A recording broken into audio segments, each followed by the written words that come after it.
Bienvenidos todos a De Ignorancia Sí que Sé, vuestro podcast sobre educación de las ciencias. Aquí estamos otro día más para hablar de aspectos relacionados con la educación en este caso, con la educación sobre todo de la química, o quizá nuestro invitado nos tendrá que decir si con la educación también de otras cosas, porque hoy vamos a retomar uno de esos ciclos de los que ya hemos emitido varios capítulos, en concreto el ciclo sobre cómo llegan los estudiantes a los grados.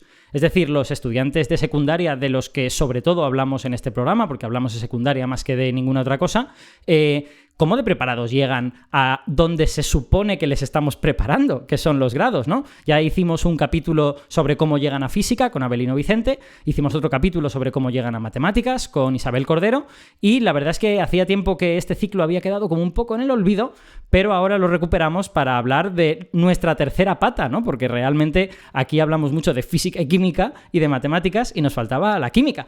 Así que hoy vamos a hablar de, ¿qué tal prepara la secundaria a los nuevos estudiantes que van a entrar en el grado en química? Y ¿qué cosas se podrían hacer a lo mejor para mejorar o qué cosas son increíblemente fuertes? Para eso tendremos un invitado que nos va a hablar desde el interior. Él es un topo que tenemos en la Facultad de Química, pero antes de eso voy a presentar a los ignorantenautas habituales, que ya los conocéis. Son Víctor Marco, físico, profesor de matemáticas en el IES, el grado de Valencia. Hola Víctor, ¿qué tal? Hola Alberto y demás ignorantenautas. Yo no soy el topo, ya aviso. No, tú no estás en la Facultad de Química, no puedes ser el topo, efectivamente. Tenemos otro participante que no es un topo, que es Javier Vargas, que también es físico, profesor de física y química en el IES Playa de San Juan de Alicante. Muy buenas, Javi. Hola, muy buenas, ¿qué tal? Con este episodio empezamos a salir de nuestra zona de confort con esta serie de paso a la universidad, ¿no? El siguiente ya tendremos que coger disciplinas que no nos tocan tanto. Bueno, precisamente por eso necesitamos invitados para estas cosas, ¿no? De hecho, siempre viene bien tener invitados porque, claro, nuestra visión no es desde dentro de las facultades. Así que ese punto de vista, digamos, es necesario. Así que vamos a presentar ya a nuestro topo en el interior de la Facultad de Química, que es Juanjo Borrás. Hola, Juanjo, ¿qué tal? ¿Cómo estás? Hola, Alberto. Buenas tardes. Víctor, Javi. En primer lugar, gracias por invitarme, ¿vale? A este podcast, a esta serie de podcasts que iniciaste ya hace tiempo y creo, si no he contado mal, que estamos en el episodio 50, así que es todo un éxito. Enhorabuena. Efectivamente. Mira que nosotros hacemos chistes sobre la física, la química, no sé cuánto, no sé más, y el episodio 50 ha terminado siendo de química, o sea que, esto es una declaración de intenciones. Voy a contarle a los oyentes quién es Juanjo. Juanjo es catedrático en el Departamento de Química Inorgánica en la Universidad de Valencia, que es el mismo sitio donde nosotros estudiamos. Es, digamos, profesor en la facultad de al lado, en el edificio de al lado de donde nosotros estudiamos. Él investiga en el área del magnetismo molecular, aunque seguramente, ya decidirá Juanjo, pero creo que no hablaremos demasiado de esto en el día de hoy. Y ha formado parte, digamos, de este mundo que une la universidad con la secundaria, porque ha sido docente para estudiantes de secundaria, ha sido uno de los coordinadores por parte de la Universidad de Valencia de ahora se llaman las PAU, en el área de química, claro, y también es coordinador de la Olimpiada de Química, que de Olimpiadas no hemos hablado en este programa, pero ya llegará el momento, porque también es un aspecto de la vida de la secundaria. Así que, realmente, Juanjo, somos nosotros los que te damos las gracias porque nos prestes un poquito de tu tiempo y tu experiencia para un podcast que nosotros hacemos un poco porque sentimos que se habla poco de educación y porque creemos que cuando se habla en otros parámetros, en las tertulias de la radio y que tienen poco que ver con lo que ocurre a pie de campo, digamos, ¿no? Así que vamos a intentar hablar un poco de cómo se siente cuando uno está en el aula, las cosas. Muy bien, pues encantado. Vamos allá. Muy bien. Pues antes de empezar voy a recordar, como siempre, que a veces se me olvida, que tenemos un correo del programa y que nos pueden escribir los oyentes para proponernos temas, para decirnos lo que les ha parecido este capítulo. A veces parece que los oyentes nos proponen temas y que como que caen en saco roto. Eso no es verdad, están todos apuntados. Lo que pasa es que tenemos una lista interminable y que además se hace más larga cada semana de temas. Así que si tenéis temas interesantes que proponernos, escribidnos a deignoranciapodcast@gmail.com, deignoranciapodcast, todo junto, @gmail.com. Y vamos a empezar ya con esta charla acerca de la transición entre la secundaria y la química, ¿no? Mi primera pregunta es que, en realidad le hice una pregunta muy similar, tanto a Abelino como a Isa, cuando hablamos de física y matemáticas, que es obvio que la química que vemos en la secundaria y la que se van a encontrar en el grado es distinta. Yo no sé muchísimo de la química del grado, pero tengo un par de amigos químicos que me han hablado y me doy cuenta de que sus parámetros no son lo que yo estudié en secundaria, lógicamente. Entonces, ¿cuáles dirías que son las diferencias más importantes entre la química que estudian estos chavales en bachillerato y lo que se van a encontrar luego en las primeras semanas del grado en química? Bueno, tenemos que fijarnos, entiendo yo, en qué es lo que se van a encontrar en ese primer curso del grado de química, ¿vale? Uh-huh. Entonces, si nos fijamos en eso, realmente los estudiantes en segundo de bachillerato, esencialmente, uh-huh, no ven conceptos diferentes, ¿vale? O sea, vale. En la mitad de primero de bachillerato y en segundo de bachillerato en la asignatura de química, los estudiantes ven los mismos conceptos que van a ver en primer curso, ¿vale? Uh-huh. La única diferencia es, bueno, pues el grado de profundidad en la que se ven esos conceptos, el grado de formalismo en el que se presentan pues eso, ese tipo de cuestiones, uh-huh, y quizás hay un poco más de uso de herramientas matemáticas, ¿de acuerdo? Vale. Y eso es lo que a veces descoloca a los estudiantes, pero realmente los conceptos son exactamente lo mismo. En primero del grado de química es como un tercero de bachillerato, ¿vale? Uh-huh. Yendo 2 escalones más en esos conceptos que los estudiantes ya han trabajado en ese segundo de bachillerato. Fíjate, me llama la atención lo que dices porque cuando hablamos de física siempre decimos que en física hay un escalón importante con las matemáticas porque claro, es una especie de idioma que has de aprender. Bueno, tenemos ahí toda una serie de metáforas que siempre repetimos y no era yo consciente de que en química también se encuentran con ese problema. Cítanos un par de momentos que tú veas que ellos como que se encallan cuando están en primero. Bueno, pues por ejemplo, los primeros temas que se ven en un primer curso de química son los que tienen que ver con la estructura del átomo, ¿vale? Uh-huh. Entonces, ellos lo han visto de manera muy, muy, muy cualitativa, claro, ¿vale?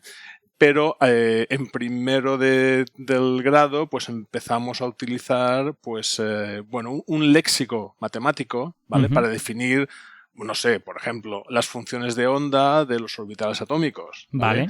Entonces, claro, tú le enseñas a un estudiante la parte radial, la parte angular de esa función de ondas, claro, y empezamos a sudar, ¿vale? Si luego tienes que hacer una integral para calcular la densidad electrónica o para hacer un dibujo de un orbital P, pues empezamos a sudar más, ¿vale? Entonces, y esos son justamente los primeros temas y el estudiante pues dice, madre mía, que necesito un background matemático, bueno, el que tenías en segundo de bachillerato seguramente, pero un poco a un nivel un pelín más avanzado, ¿vale? Entonces es un ejemplo, pero te puedo poner otros ejemplos en temas más químicos, no sé, por ejemplo, los cálculos que tienen que ver con equilibrios en disolución de sistemas ácidos y bases, ¿no? Pues también intentamos darles un formalismo más general para que luego en segundo pues las cosas vayan más rodadas y entonces pues a lo mejor tienen que enfrentarse a resolver sistemas de ecuaciones con 4 ecuaciones, ¿vale? Entonces eso también les complica un poco la vida, aunque les damos herramientas y conceptos para que puedan simplificar ese tipo de aproximaciones. Son dos aspectos, uno más relacionado con la física, si quieres, otro más relacionado con la química, en las que se evidencia que las matemáticas también es una herramienta importante en nuestra titulación. En la química, que yo creo que en el discurso público, cuando hablamos de eso, igual no se resalta tanto. Fíjate que a mí me ha llamado la atención, Javi, ahora te paso la palabra, que si quieres decir algo. Fíjate que me ha llamado la atención que, claro, vosotros... La química es la ciencia de los electrones que hay en la capa de valencia, sobre todo, ¿no? Y cómo interaccionan y tal. Y por lo tanto tenéis que meteros hasta la cocina en el modelo atómico. Nosotros en física no vemos armónicos esféricos y cosas de estas que sirven para los orbitales hasta segundo. Y ellos se lo encuentran en las primeras semanas. O sea que es una diferencia de enfoque. Javi. Pues yo quería comentar que en este sentido creo que en química, deben de notar más el escalón matemático por lo que está comentando Juanjo, porque en física de segundo de bachillerato sí que utilizamos más las matemáticas de segundo de bachillerato. Vale que las hacemos simplificadas porque las están dando al mismo tiempo que están dando la asignatura de matemáticas, las integrales, las funciones de onda, etcétera. Damos casos muy sencillitos, pero estamos utilizando matemáticas que se dan ese mismo curso, de manera que luego al pasar a la universidad pues notan ese escalón de subida de dificultad a nivel matemático, pero por lo menos han usado más de estos conceptos. Sin embargo, en la asignatura de química en secundaria es que en toda la parte de modelos atómicos y enlaces, cero matemáticas, y si nos vamos a la parte de equilibrio químico, las ecuaciones son súper sencillas, no hay sistemas por ningún lado, es una única ecuación polinómica de segundo grado y para de contar. Y claro, entonces en ese sentido, el escalón que deben de notar desde la química de segundo de bachillerato hasta la de primero de carrera tiene que ser bastante importante. Víctor. Que me ha gustado ver que todo el mundo requiere de la matemática como herramienta, ¿no? Segundo de bachillerato se transforma en hay que saber hacer integrales, hay que saber entender funciones para que pueda ser la variable pueda ser un ángulo, lo que sea. Y luego los grandes estafados son los que van a la carrera de matemáticas y se encuentran con que nada de lo que han visto tiene que ver con lo que ven en primero de carrera, que son estructuras algebraicas. Exacto. Y se llegan ahí con sus integrales medio aprendidas, una función más o menos que puede entender, y de repente te empiezan con sus cuerpos, sus grupos, sus anillos abelianos y dices, me siento estafado. Y creo que es porque abusamos tanto de la matemática como herramienta para otras que tampoco nos dedicamos a entenderla a sí misma. Yeah. Conclusión. Damos muy mal matemáticas. Porque por lo que veo ni siquiera es suficiente para el primer grado de ninguna carrera. Juanjo, una pregunta relacionada con esto que has dicho. ¿Tú crees que simplemente es vuestro trabajo como profesores en el grado hacerles superar este escalón? ¿O piensas que a lo mejor se podría hacer algo en bachillerato para no sé, que fuese más sencilla la transición? Es complicado. A ver, a lo mejor he puesto demasiado énfasis en estos aspectos matemáticos. Tú me has pedido que te pusiera un ejemplo, yo te los he puesto, pero también es cierto que los profesores de primero son conscientes de que estos conceptos matemáticos son arduos y son complejos. Entonces, intentamos también suavizar esto. Integrarlo en segundo de bachillerato es imposible. El currículum de química de segundo es súper denso. Es muy, muy denso, no se ha tocado en muchos años y lo poco que se ha tocado ha sido para hacer retoques muy, muy, muy, muy, muy pequeños. Entonces, los profesores de segundo de bachillerato realmente son héroes porque tienen que, no, lo digo con toda sinceridad, tienen que explicar un montón de conceptos y cuando tú explicas muchos conceptos, pues te tienes que quedar justamente en la parte más exterior, más superficial de esos conceptos, ¿vale? Y no podemos pretender que se vaya más allá porque no hay tiempo material para ello. Sí, yo estaba pensando precisamente en esa dirección, solo quería un poco saber tu opinión, pero efectivamente yo creo que segundo de bachillerato es un curso apañado, seguro que se pueden hacer cosas, pero es un curso apañado en ciencias y meter más conceptos es complicado. A lo mejor simplemente pues hace falta remangarse y decir, mirad, en las primeras semanas vamos a sudar un poco, pero luego ya cogemos velocidad de crucero. Claro, sí, es una obligación. Vamos a ver, en primero de cualquier grado de ciencias experimentales, yo estoy convencido de que tiene que atraer a los mejores docentes, ¿vale?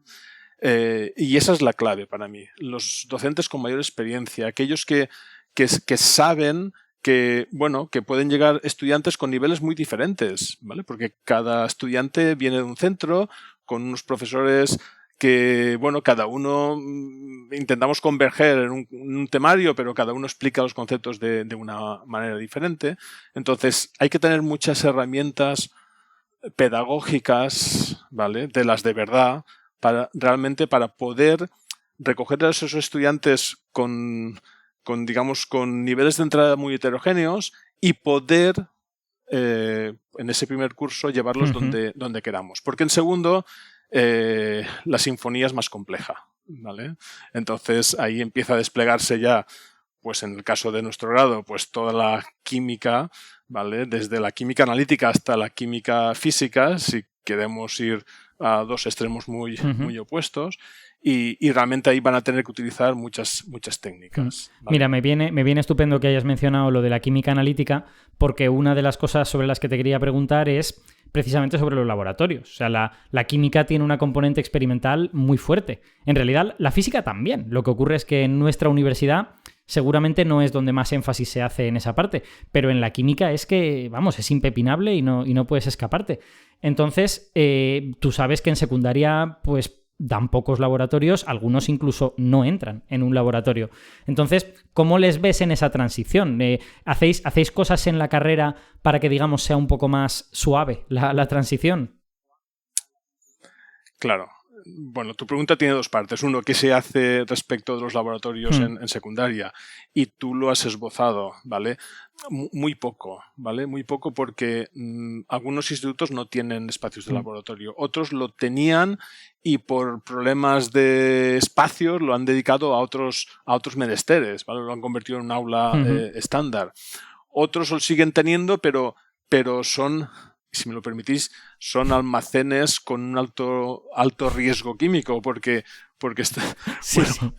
hay, por ejemplo, ácido fluorhídrico, botellas de ácido fluorhídrico en condiciones de almacenamiento muy penosas, ¿vale? Por deciros solamente un compuesto que es bastante peligroso. Entonces, y luego hay una minoría de centros con profesores muy motivados que intentan, pues, dar algún tipo de práctica, pues para eso que conocemos como las ciencias experimentales, la física, la química, la biología, sean algo más allá de una clase teórica de pizarra y puedan tocar, hacer algún tipo de experiencia en el laboratorio, ¿vale? Pero eso realmente es la minoría.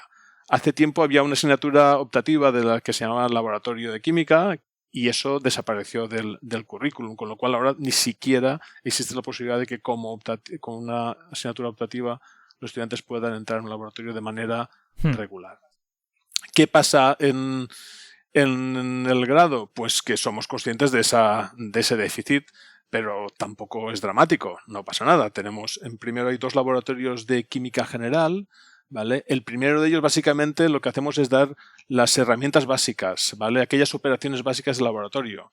Algo un poco como lo que hacemos en nuestra cocina. Hay que enseñar al estudiante a pesar, ¿vale? A medir volúmenes, a medir, temperaturas, ¿de acuerdo? Ese tipo de cosas necesitan una técnica determinada y entonces esas operaciones básicas se las damos en este laboratorio en el contexto de experiencias muy, muy sencillitas, ¿de acuerdo? Y sí que entonces ahí hay una transición relativamente suave, ¿vale? Para que el estudiante cuando acaba esos 2 laboratorios de primer curso por lo menos sepa manejarse en el amplio sentido de la palabra en un laboratorio. Víctor. Sí, quería contar una anécdota para dar más visibilidad a lo que ha dicho Juanjo del abandono de los laboratorios, y es que el año pasado, en el laboratorio de biología, haciendo limpieza, el profesor se encontró un compuesto, no recuerdo ahora el nombre, pero cuando te lo explique Juanjo me dirá cuál es, o Javi también, que en estado líquido no pasaba nada, pero se había evaporado y estaba gran parte sólido y era altamente combustible. Y llegó la profesora de química y dijo: salid todos de aquí. Y vino la policía científica a llevarse todo aquello porque estábamos durante años en un estado de peligro sin saberlo. Que me impresionó mucho aquello. Dije, ostras, si se hubiera pasado algo. Claro, porque es un explosivo Sí. Y entonces tiene que venir la Guardia Civil con el traje de antiexplosivos y coger la botellita y llevársela. Y nos contó, dice la policía, que están yendo a mogollón de institutos porque están saliendo ahí de aulas y armarios y cosas perdidas, mogollón de cosas que antes se usaban y que estaban ahí. Claro. Porque están mal mantenidos. Hace un par de años salió la noticia que en un centro de secundaria se habían encontrado que tenían ácido pícrico. Ese era, sí. Y lo mismo, y tuvieron que desalojar el instituto para que fuesen los artificieros y llevárselo y eso. Nosotros, claro, cuando salía aquello, llevábamos tiempo sin hacer una revisión y yo les dije a mi departamento, esto tenemos que mirar lo que tenemos aquí, no sea que pase algo. Y afortunadamente ácido pícrico no tenemos, ni tenemos mercurio, que también en algunos centros que he estado había botes de mercurio que ahora ya no se pueden tener, pero sí que nos encontramos con que teníamos pólvora. No sé para qué, pero teníamos pólvora en el laboratorio. Bueno, Javi, la pólvora es poco peligrosa, no te preocupes que eso no va a generar ningún problema. Pero sustancias como disolventes orgánicos, como el benceno, por ejemplo, ¿vale? Sí que tolueno sí que nos encontramos que había algún bote, por ejemplo. Tolueno, ¿vale? Esos disolventes orgánicos hay que almacenarlos en lugares, en armarios que sean seguros, que tengan extracción, ¿vale? Porque puede haber, pues eso, se van evaporando, ¿vale? Los disolventes orgánicos se evaporan rápidamente y eso, bueno, pues es un riesgo. Con esto llevamos peleando con la consellería o contra la consellería años, ¿vale? Porque la consellería históricamente tenía un listado de unos 200 compuestos que regularmente enviaba a los laboratorios, se utilizaran o no se utilizaran, ¿vale? Y eso convertido en un problema, ¿vale? Eso que en principio podía ser una cosa interesante, bueno, dotar a los laboratorios de reactivo químico, vale, pues es interesante si tú lo utilizas, si sabes utilizarlo y luego si sabes cómo tratar los residuos que generan ese tipo de cosas. Nada de eso ocurre habitualmente en los laboratorios, con lo cual, pues eso, ácido pícrico había prácticamente en todos los institutos, ¿vale? Pero ya os digo, antes he mencionado el fluorhídrico, ¿vale? El otro día llegó una persona de un instituto con 2 botellitas de fluorhídrico, ¿vale? Eso, bueno, es de las sustancias más agresivas biológicamente que tenemos, ¿vale? Y bueno, solo os diré que la dejamos una mañana en una pollata de un material bastante inerte químicamente y al día siguiente ya había un cerco, ¿vale? Porque el ácido fluorhídrico es una sustancia extremadamente agresiva químicamente. Bueno, ese es un aspecto colateral. Probablemente nos hemos desviado un poquito del objetivo que teníamos ahora, pero también tiene que ver con cómo afrontan los profesores de secundaria la enseñanza de la química en segundo de bachillerato. De hecho, ahí has abierto también un melón que es el tema de la gestión de residuos. O sea, ahí los laboratorios de los institutos, tanto el de química como el de biología, estamos un poco con el culo al aire en ese sentido, porque Consellería no nos pone las cosas fáciles ni nos envía bidones para el desecho de los distintos tipos de residuos según sean orgánicos, inorgánicos, etcétera, y tenemos que buscarnos la vida básicamente para hacerlo. Entonces, dependiendo del entrenamiento que tengan los profesores que lleven a los alumnos al laboratorio, pues a lo mejor luego los alumnos vienen con vicios que no deberían de tener, pero en parte es por culpa de esas limitaciones. Sí, totalmente de acuerdo, Javi. Yo os puedo contar una anécdota graciosa de mi primer año en física, porque como yo soy del año de Catapún, yo todavía hice un temario de física que tenía laboratorio de química en primero. Y claro, yo llegué con un conocimiento de laboratorios pues similar al que tengo ahora, es decir, nulo, y llegué al laboratorio de química y vi un bote que me fascinó honestamente, porque ponía HCl 12M. Y yo dije, 12 molar. Clorhídrico 12 molar. Hostia, todos los ejercicios que he hecho 0,1 molar, 0,2, pero esto es básicamente la destrucción hecha líquido. Y éramos tan burros, es que de verdad, yo me acuerdo, voy a confesar públicamente ya que tengo a Juanjo. Estaba de profesor Juan José Baeza, ¿vale? En el laboratorio. Y eché 2 o 3 gotas de clorhídrico 12 molar en la mesa a ver qué pasaba. Literalmente a ver qué pasaba. Y claro, lo que pasó es que se hizo un agujero, me llevó Juanjo y me riñó muchísimo con todo el sentido del mundo y no me echó del laboratorio, yo creo que quizá debería, pero vamos, le recuerdo, después de echarme la bronca, le digo, bueno, entonces me voy, y me dice, no, vuelve. Y mientras yo me iba, recuerdo que comentó para sus adentros, físicos. y me sentí como un estereotipo, que probablemente es lo que era. No, seguro que te trató mejor, porque además Juanjo Baeza es un excelente profesor y además tiene un hijo que es físico, así que... Sí, conozco a su hijo, de hecho, no, y de hecho me trató muy bien, pero me riñó en buena lógica, porque de verdad con ácido clorhídrico 12 molar podría haber hecho una barbaridad. Es cierto. Y eso tiene que ver también con no haber estado expuesto a ese tipo de cosas, ¿no? A lo mejor si en secundaria me hubieran llevado y me hubieran dicho, en un laboratorio has de tener mucho cuidado, porque esto puede hacer mucho daño. Pues bueno, en fin. Anécdotas personales, ya está, batallita contada. Pasemos a otro aspecto. Yo te quería preguntar por esta especie como de cambio, no sé si llamarlo astronómico, que está ocurriendo en la secundaria, que es que estamos repensando la docencia en términos de competencias más que en términos de contenidos. Ya hemos hablado de esto en este programa, tampoco es que los contenidos estén a un lado y que nos olvidemos, pero las competencias son cada vez más importantes. Entonces, pensando de esta forma, con este mindset, ¿qué habilidades, qué competencias dirías que son las importantes para un estudiante de química? Y si notas que a lo mejor eso se podría trabajar un poquito más. Esto de las competencias a mí me genera... También te pilla lejos, ¿no? Sí, me genera un cierto grado al menos de distanciamiento. Uh-huh. A ver, está muy de moda hablar desde hace años de esas competencias, pues bueno, del saber hacer y ese tipo de cosas.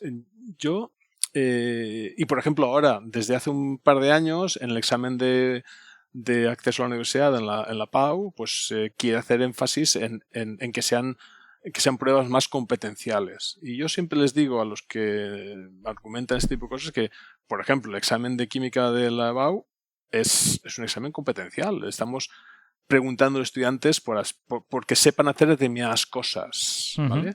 Y algo parecido, muy parecido, ocurre en los exámenes de las otras ciencias experimentales, ¿vale? Con lo cual, bueno, en fin, hay que tener un poco de cuidado y no pasarnos demasiado con esto de las competencias. Al estudiante lo que hay que enseñarle en todos los niveles es a pensar, ¿vale? Y yo creo que esa es la competencia básica. Él tiene que tener una capacidad de análisis, una capacidad de poder afrontar la resolución de problemas cada vez más complejos, ¿vale?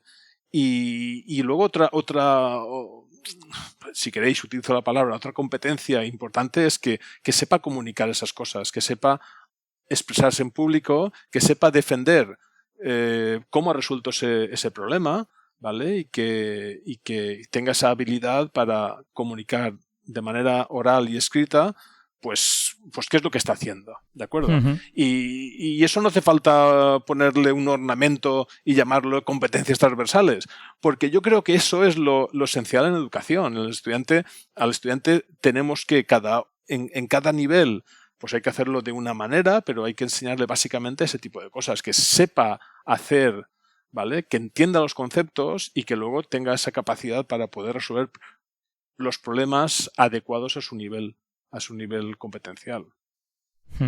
Bueno, yo para que veas que estás bien acompañado, no voy a hablar por Víctor y por Javi, pero yo soy un defensor de los conceptos. Yo siempre he dicho que está muy bien esto, aprender a pensar, a mí me gusta mucho, creo que es importantísimo. O sea, ¿quién te va a decir que aprender a pensar no es importante? Pero que si yo no hubiese tenido una buena memoria que me permitía tener muchos conceptos a mano, pues seguramente no habría pensado tan bien.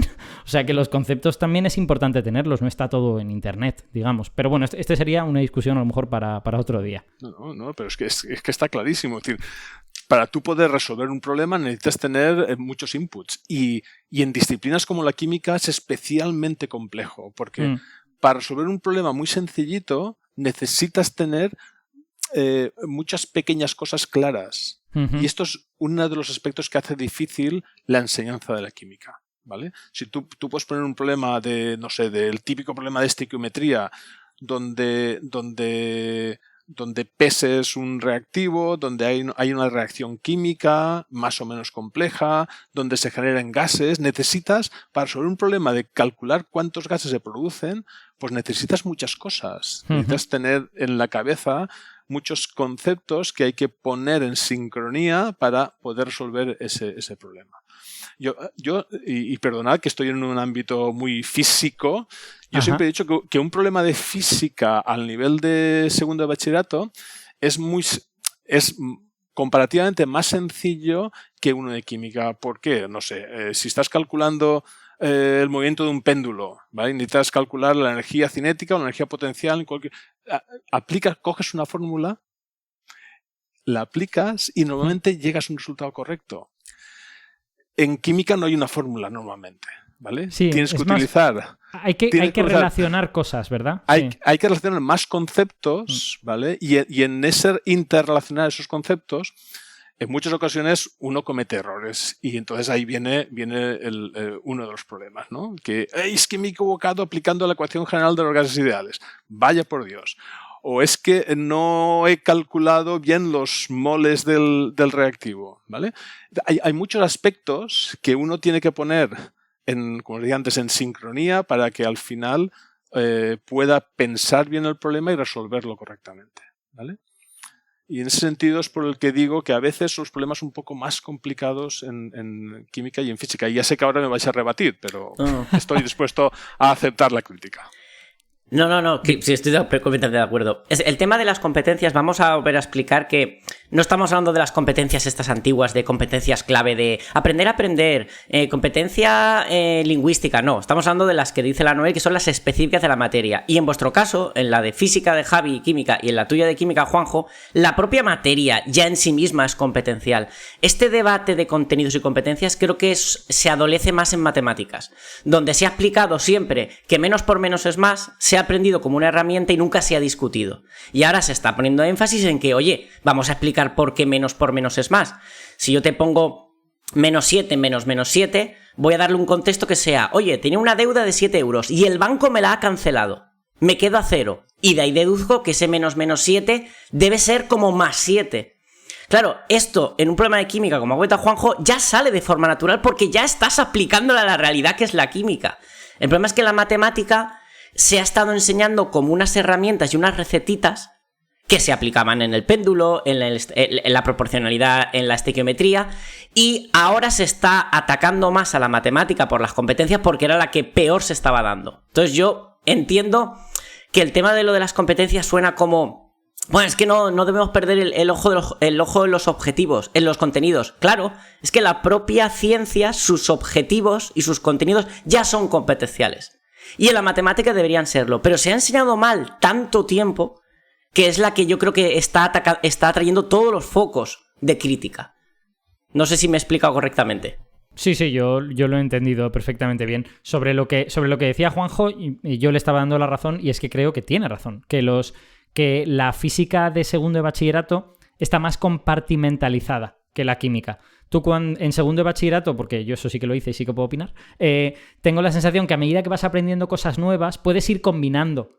Aprendes primero estequiometría, luego aprendes redox y resulta que estás haciendo estequiometría también en redox y después haces no sé qué y también estás aplicando, mientras que la física está un puntito más compartimentalizada. Y ahora le preguntaré a Javi, pero yo también creo que esto que señala Juanjo, es que en física a menudo tienes una fórmula que te permite resolver el problema, también es cuando enseñas la física de una forma, digamos, un poco más aburrida, no más mecánica, que formas más interesantes de enseñar la física quizá no irían directamente a la fórmula. No sé qué opinas, Javi. Sí, totalmente de acuerdo. Al final, a ver, sí que es cierto que en ese sentido es más sencillo porque si no entiendes el problema pero te sabes la fórmula, vas a poder hacer algo. Que es cierto que luego depende del profesor. Yo, por ejemplo, les hago mucho hincapié en el razonamiento y les digo que si me ponen eso, el ejercicio no está completo. Porque yo quiero que me digan por qué pueden utilizar eso, bajo qué condiciones es válido y les pongo una serie de requisitos. Pero aunque no lo terminen de entender, algo ya pueden hacer.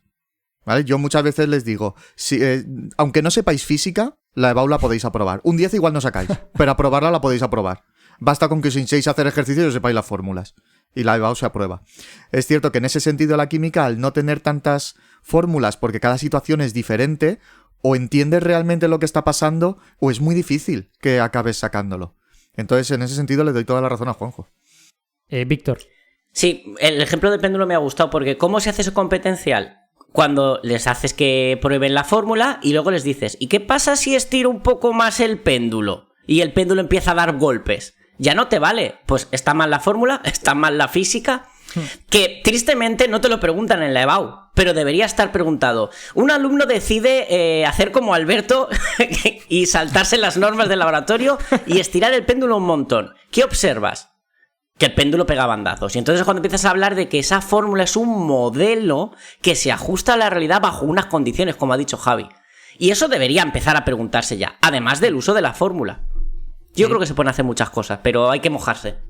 Bueno, yo creo que hay una cosa que estamos viendo en los últimos años, ¿no? Con el debate primero, los debates en plural que hubo en la pandemia, cuando se habla ahora de cambio climático y todo esto, que es que el problema de nosotros como ciudadanos no es tanto que no sepamos de qué va la climatología o de qué va la epidemiología, que obviamente sabemos muy poco o tenemos nociones muy básicas, sino que muy a menudo no sabemos cómo funciona la ciencia. Porque la gente se enfadaba en la pandemia porque los científicos no le daban la respuesta. Es en plan de, bueno, pero ¿cuál es la respuesta? No, señores, que la ciencia no funciona de esta manera. Víctor, sí. Alberto, me ha encantado porque cuando estoy dando ahora números enteros y estoy empezando les pongo operaciones aritméticas, perdona porque me estoy saliendo de la química, pero ya que has hablado de la... Ahora vuelvo al redillo. Les pongo menos tanto más menos tanto y tal. Y les pongo, en vez de un igual, les pongo un doble igual, de equivalencia. Digo, no quiero el cálculo, quiero una frase equivalente en el contexto de la economía, de las temperaturas. Hostia, y se me cabrean. ¿Pero cuál es la respuesta? No, hay varias. Quiero que me digáis en qué situaciones reales puedo calcular esto. Y tengo alumnos que dicen, yo te voy a poner que eso da más 5 y ya está. ¿Sabes? Digo, pues mira, ni siquiera da más 5, es que ni siquiera hace bien el cálculo. Una cosa antes de pasar por alusiones. Este tema de que tenemos que entender cómo funciona la ciencia, en parte es tarea nuestra. Digo, de los profesores de física y química, porque es una de las competencias de la asignatura de física y química. Y yo creo que se le tiene que dar importancia. Que es cierto que luego, al final te lleva tiempo y te quita espacio para trabajar el resto de los contenidos. Pero es que esta es la parte fundamental. La gente que está en secundaria... No todos luego van a estudiar una carrera científica, pero todos van a ser ciudadanos que tienen que entender cómo funciona la ciencia. Entonces, yo creo que es algo fundamental. Yo en tercero de la ESO, por ejemplo, todavía no he empezado con el temario de este curso, porque estoy dedicando todas las clases hasta ahora a que entiendan cómo es el funcionamiento de la ciencia, que hagan una práctica, que vean cómo buscar información fiable, que diferencie un artículo de divulgación de un artículo científico, y hemos estado trabajando todo esto en clase, porque creo que es lo fundamental. Y luego de tercero de la ESO... Habrá gente que no sigue estudiando ciencia, pero por lo menos esto se lo tienen que llevar. Si lo demás no me da tiempo a darlo, me da igual. Pero esto tienen que entender cómo funciona. Entonces, en ese sentido, yo creo que si seguimos teniendo problemas en eso, es porque todavía tenemos que trabajarlo. Y ahí los profes de física y química tenemos que ponernos las pilas. Voy a dar un contexto a los oyentes, que es que estamos a principios de octubre, porque claro, este programa se emitirá dentro de un tiempo. Es cierto, que vamos sí. A disincronía con los Exacto. capítulos. Javi dice esto. No llevo 3 meses dando el método científico, llevo solo uno. Vale, sí, pero unas cuantas semanas, que no está mal. Juanjo, querías decir algo. Sí, es que, bueno, esta conversación es como una caja de cerezas en las que el comentario de uno pues se sigue otro y vamos sacando cerezas. Yo, en fin, recojo el testigo de Javi y claro que lo importante es poder formar a los estudiantes que en el fondo son ciudadanos, que dentro de X años van a tener que tomar decisiones y es nuestra responsabilidad en esta etapa crucial de formación que les tenemos que dar ese tipo de herramientas y yo estoy convencido de que es casi más importante explicarles eso que no explicarles los contenidos. Pero al mismo tiempo también hay que reconocer que los profesores, sobre todo en segundo de bachillerato, están extremadamente presionados. Sí. ¿Por qué? Porque hay una prueba que se llama la PAU que va a medir no solamente a sus estudiantes, sino también a ellos, ¿vale? Y sobre el que hay una presión social brutal, ¿vale? Por parte de las familias, por parte de las autoridades educativas, por parte de las universidades, por parte de toda la sociedad y claro, eso hace que los profesores en segundo sobre todo, no se puedan... no puedan tener un respiro para poder explicar aspectos que tienen que ver con, bueno, pues con las realidades que está afrontando la humanidad en estos años, ¿de acuerdo? Y probablemente lo que teníamos que hacer es eliminar contenidos de bachillerato o poner un curso más de bachillerato para que esponjando esos conceptos pudiéramos meter cuñas que tengan que ver con esa formación en ciencia básica de la ciudadanía. Yo ayer oía un comentario de un tertuliano que decía, bueno, la ciencia siempre ha encontrado soluciones a todo, encontrar soluciones al cambio climático. Oiga, vamos a ver que a lo mejor no es así y que a lo mejor no hay varitas mágicas que podamos sacarnos de un laboratorio perdido en cualquier sitio que pueda resolver esto, ¿vale? En el pasado la ciencia ha resuelto problemas, pero a lo mejor no podemos hacerlo con determinados desafíos, o al menos con la velocidad que hace falta, ¿vale? Entonces, de eso también la sociedad debe ser consciente, que la ciencia no es una varita mágica que va a resolver los problemas y que nos va a sacar de estos atolladeros en los que estamos, ¿vale? Ese comentario me parece un comentario particularmente poco inteligente por parte del tertuliano, porque quiero decir, ¿qué es eso de la ciencia siempre ha encontrado respuesta a todo? ¿Qué pasa con los millones de personas que se mueren cada día de enfermedades que aún no sabemos curar? O sea, es que quiero decir, es un comentario que no tiene ni pies ni cabeza. He dicho casi siempre. Sí. Bueno, en fin. ¿Vale? Y vamos encontrando en el ámbito de la medicina, no me negarás, Alberto, que los progresos son espectaculares. Sin duda, ¿vale? Sin duda, pero apostarlo todo a este problema en concreto, que no sé si es de los difíciles o de los fáciles, seguro que le encuentra solución la ciencia. Hombre, pues me parece que es una apuesta un poco arriesgada. Pues esto es lo que empieza a pulular por la sociedad, ¿vale? De alguna manera nuestros políticos piensan que la ciencia nos sacará de este atolladero en el que estamos, en el que el problema principal probablemente no sea el cambio climático. Hay otros muchos que tienen que ver con la supervivencia de la civilización humana en este planeta, pero bueno, esa es otra historia, y alguna vez, si quieres, nos invitas a hablar de esto en tu podcast. Sí, exacto. Ese sería un debate diferente, y estoy muy de acuerdo, ¿eh? Efectivamente, el cambio climático es solo un aspecto, y te diría que si tuviese yo que reducir esto a una sola frase puramente psicológica, el mayor problema es que no queremos dejar de hacer las cosas que hemos hecho toda la vida, que no queremos cambiar. Y cuando uno no quiere cambiar, pues muy a menudo lo que ocurre es que va directo a los escollos y a estrellarse contra ellos. Pero bueno, este efectivamente sería un debate para otro día. Volvemos a la transición entre secundaria y química. Voy a hacerte una pregunta de la que hablamos, porque los programas que dedicamos a física y matemáticas fue hace ya un par de años. Teníamos la pandemia más fresca, digamos, y hablábamos un poco de cómo la pandemia había afectado a la preparación de los estudiantes y todo esto. Yo te voy a hacer una variación de esa pregunta. Yo creo que hay dos escalas en las cuales se ha notado algo. Primero, durante la pandemia efectivamente hubo un cambio en la educación, y te voy a preguntar si también lo notasteis en química, que llegaban con más problemas, pero también te voy a preguntar por el largo plazo, ¿no? Aprovechando que tú tienes experiencia, ¿has notado que los estudiantes que llegan en el año 2025 a química están peor preparados que los que llegaban en el año, yo no sé, 2015 o 2010? Esa es una pregunta complicada, ¿vale?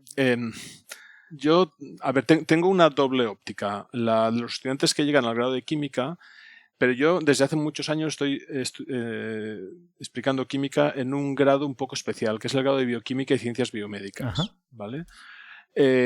Son dos grados muy diferentes por el perfil de estudiantes que acceden, ¿vale? Y por el nivel también de los estudiantes, ¿vale? El grado de bioquímica y ciencias biomédicas es un grado de los que se sitúan en la parte alta en cuanto a las notas de corte, ¿vale? Entonces son estudiantes normalmente muy brillantes, y eso, digamos, ahí va ese porcentaje de estudiantes que quieren ir a medicina o alguna ingeniería tipo aeronáutica, ¿vale? Son los estudiantes, ese 10% de estudiantes brillantes que tiene casi cualquier profesor en cualquier aula. Y esos estudiantes, yo sinceramente te digo que en los últimos 10 años yo no he notado ningún cambio significativo. Uh-huh. ¿Vale? Bien, me alegro.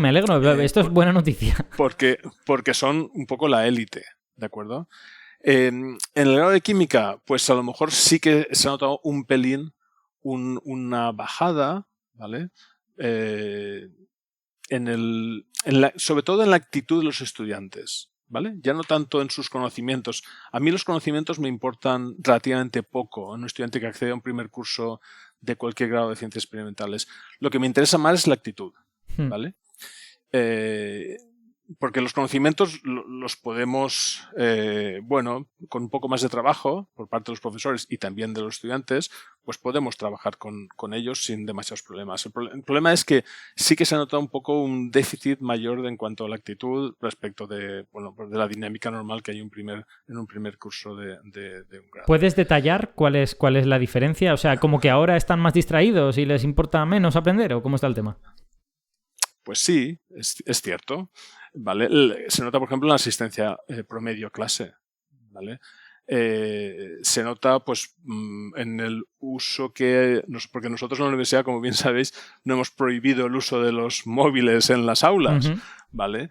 Pero sí es cierto que tú, pues estás en una clase y ves que hay un porcentaje significativo de estudiantes que están pues mirando su móvil, que a lo mejor están haciendo cosas más interesantes que lo que les estamos explicando.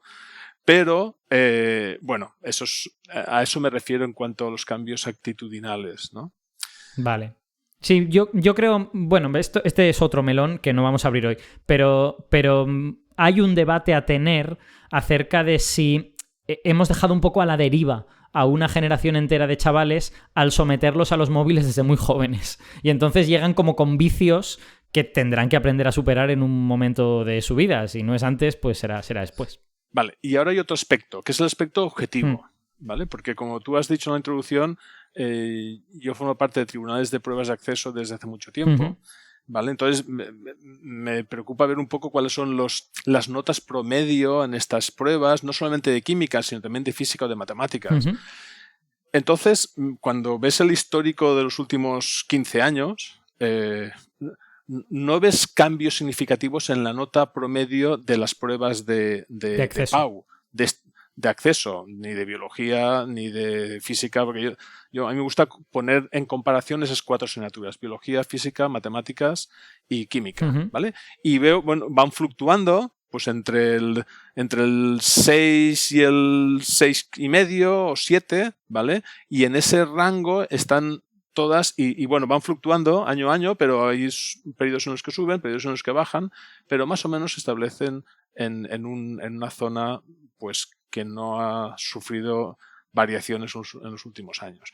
Y las notas de acceso de los estudiantes que vienen de bachillerato, las notas promedio de bachillerato no son más bajas, cada vez son más altas, ¿vale? Entonces, ahí podemos abrir un debate acerca de cuál es la realidad subyacente en ese incremento de la nota promedio de bachillerato de los estudiantes que acceden a la universidad. Pero es un hecho objetivo, ¿vale? La nota promedio no está bajando, está subiendo. Sí, de hecho nosotros, ¿vale? Y le dedicamos un programa a eso, porque tenemos un amigo que hizo un cálculo de servilleta muy rápido en el que vio cuánta gente tenía entre 9 y 10 y cuál era la nota promedio total. Y si eso fuese una distribución gaussiana, que es lo que uno esperaría, le daba que el número de estudiantes que se había presentado eran como 45 millones o algo por el estilo, lo cual demuestra que eso no es una distribución gaussiana y que ahí está pasando algo raro. Pero de nuevo, quizá sería otro debate. Javi.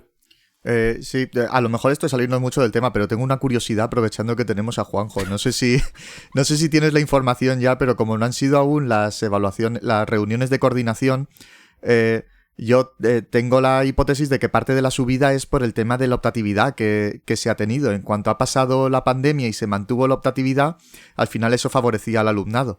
Pero este año se ha vuelto a relajar la optatividad. Siguen teniendo optatividad, pero ya sí que tienen que hacer ejercicios de todos los bloques de contenido. No pueden saltarse nada si quieren sacar la máxima nota.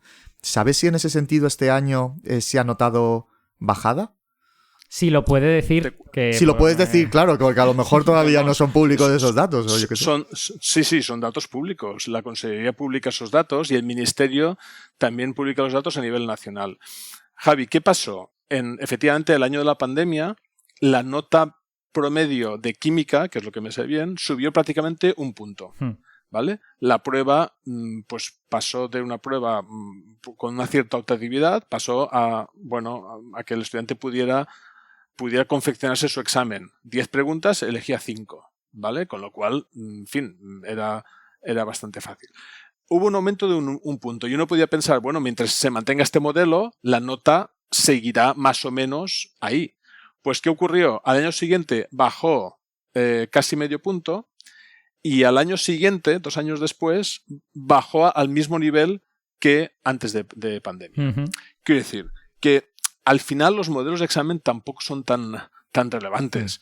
Los estudiantes juegan con lo que juegan. Es decir, bueno, no deja de ser un juego en el que buscan ganar, en cierta manera. Efectivamente, desde el punto de vista es un juego en el que hay unas condiciones de unas reglas que fija unas reglas, y entonces uno quiere optimizar su rendimiento, ¿vale?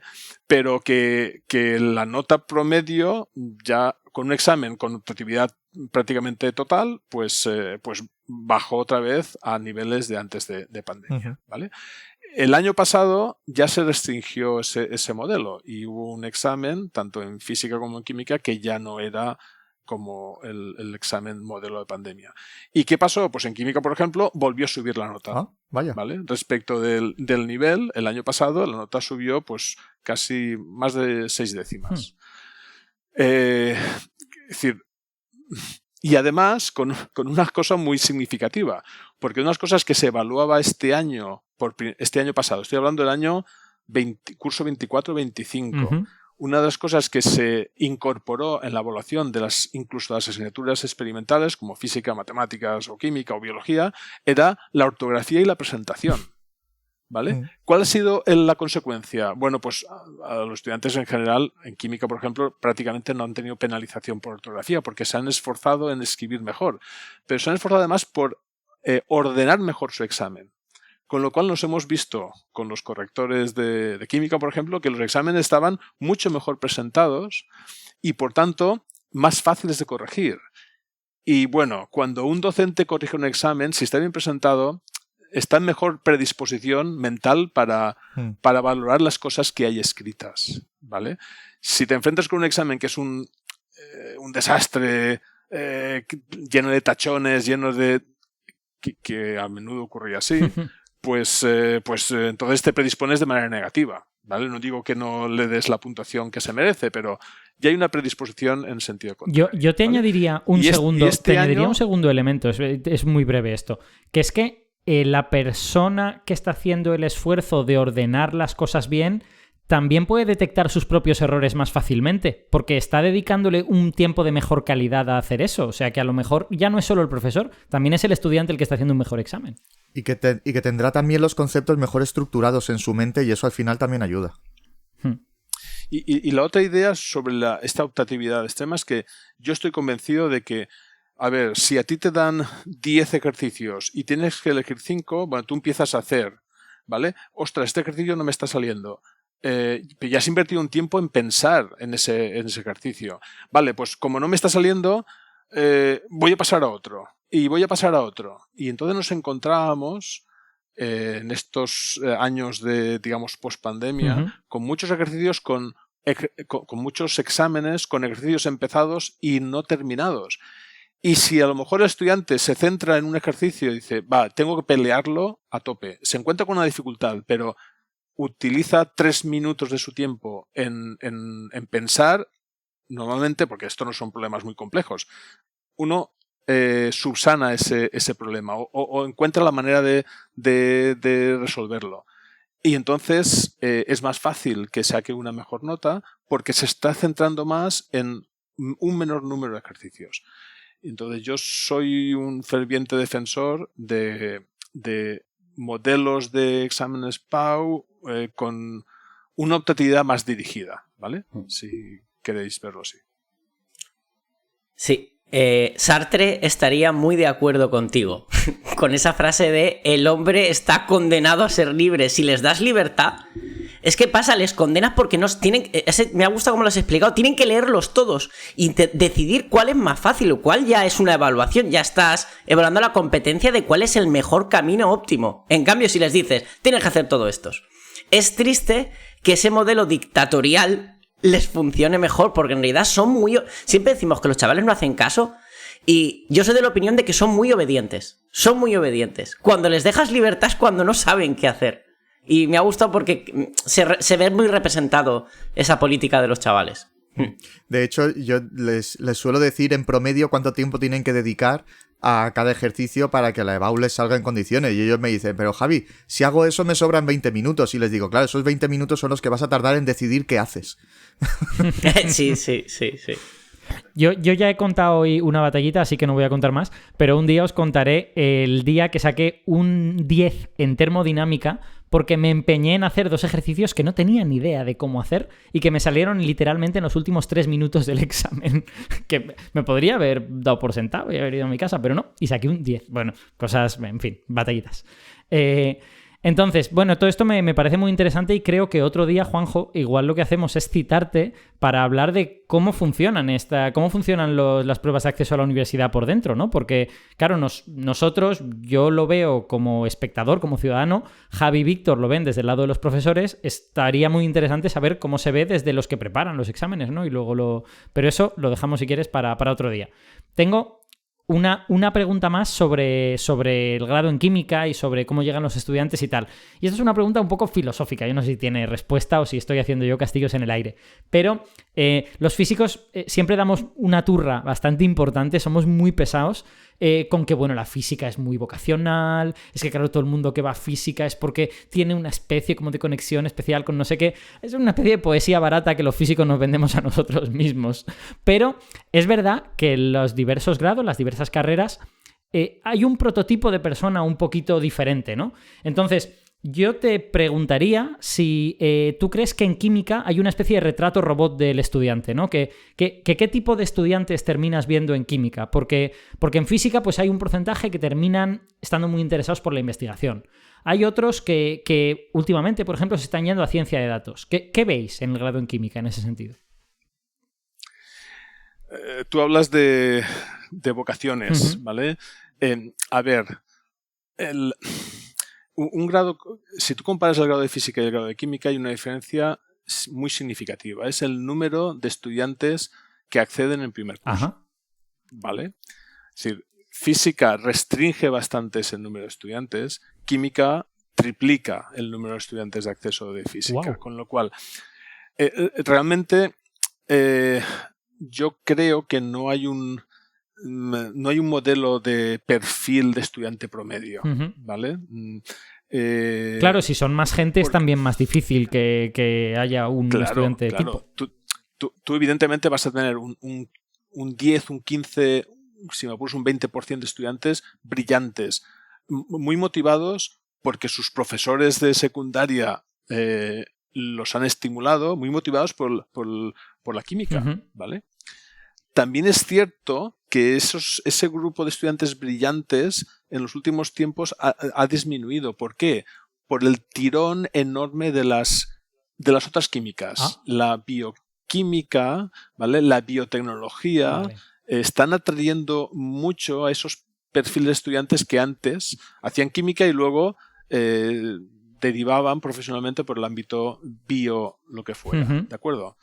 Entonces, es cierto que ese porcentaje de estudiantes muy brillantes en química cada vez se está construyendo un poquito más, pero seguimos teniendo estudiantes muy brillantes. Pero luego, ¿hacia dónde se van a orientar? Pues, hombre, nosotros no tenemos esa salida profesional del análisis de datos y empresas de tipo Mercadona o bancos que están buscando desesperadamente a físicos. ¿Por qué? Pues porque les hacen falta para sus modelos de negocio. Físicos y matemáticos también, ¿eh? Físicos y matemáticos, sí. En ese sentido, tanto monta, ¿vale? En nuestro ámbito, la industria química no paga tan bien. Pero es cierto que el sector industrial químico, por ejemplo, es el sector industrial que mejor aguantó en la crisis de la pandemia, claro. ¿De acuerdo?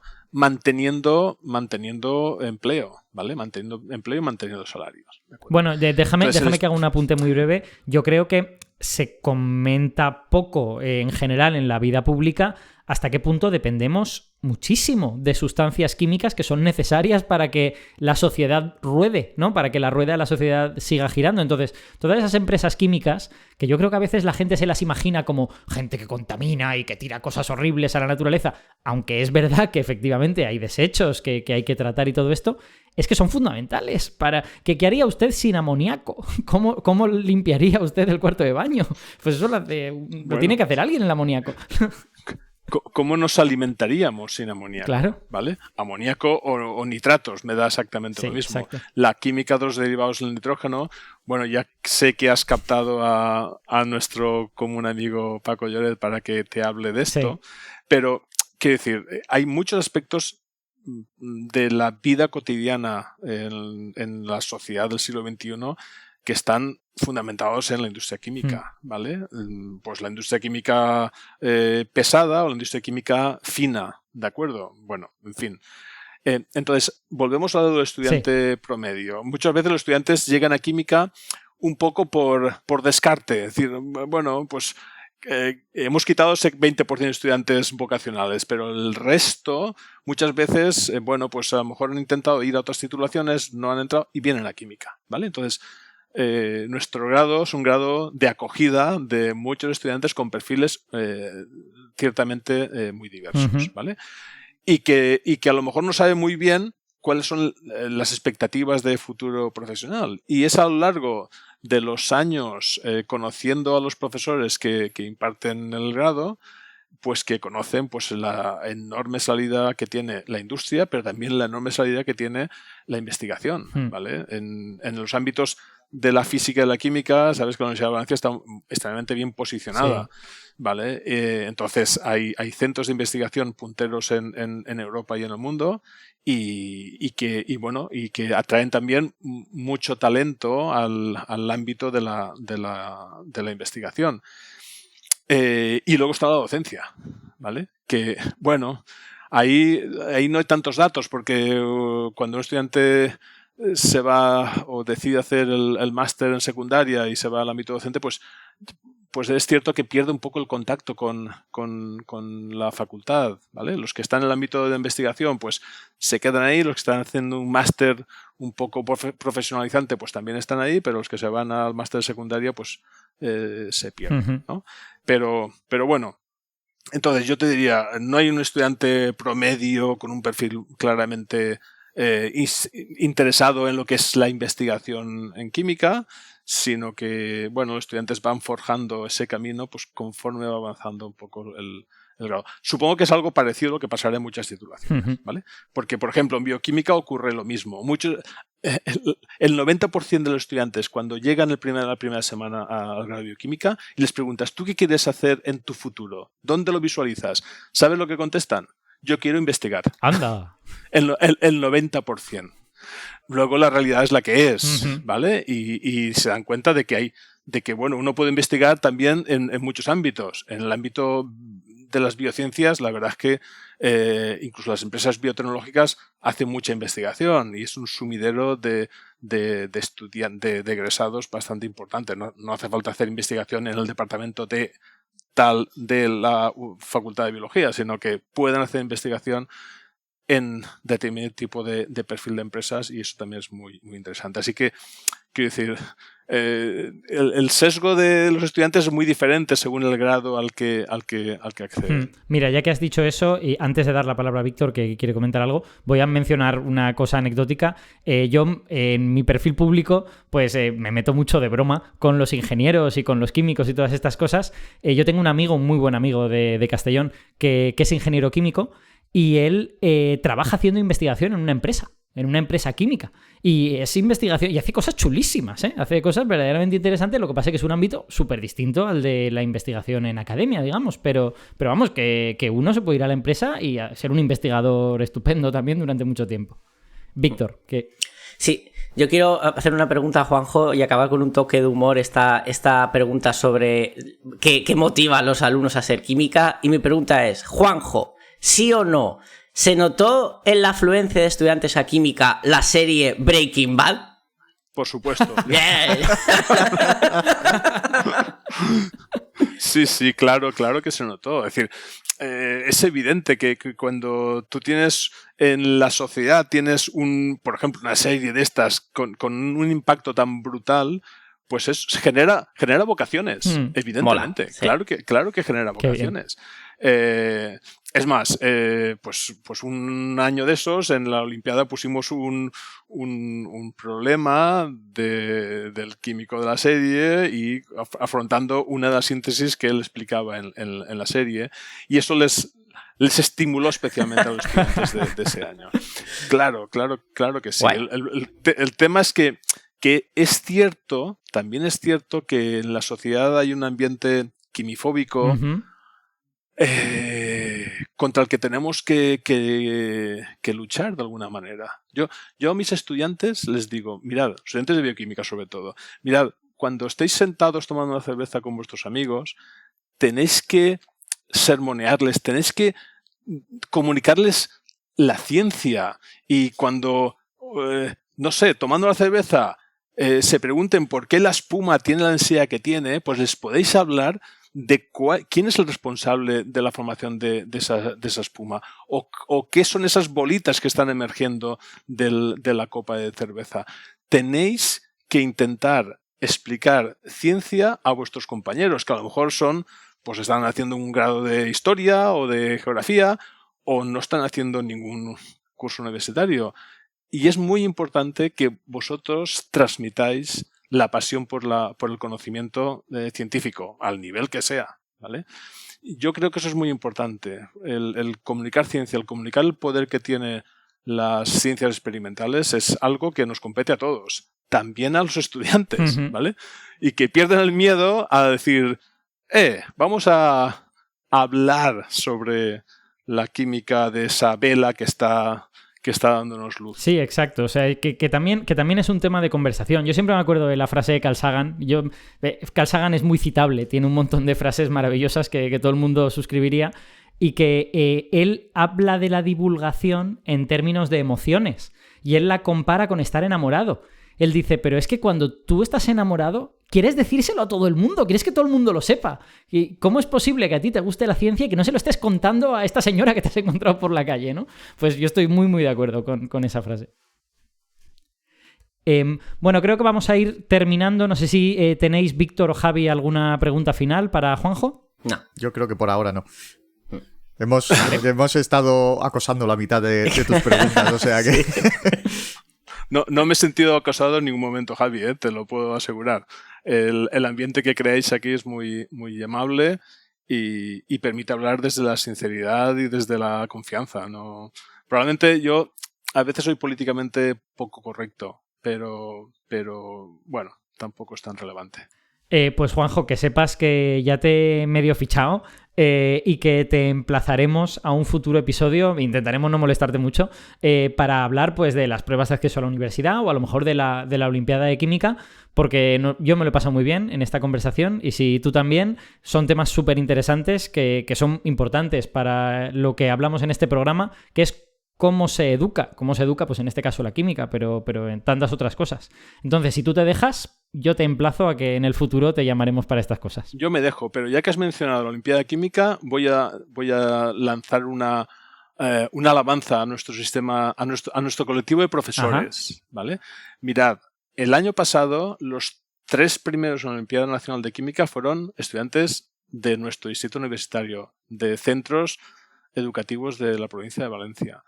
De los 10 primeros, 5 eran de la Comunidad Valenciana, ¿vale? Pero es que el año anterior, de los 3 primeros, los 2 primeros, el primer puesto y el segundo puesto, fueron también de estudiantes de la Universidad de Valencia.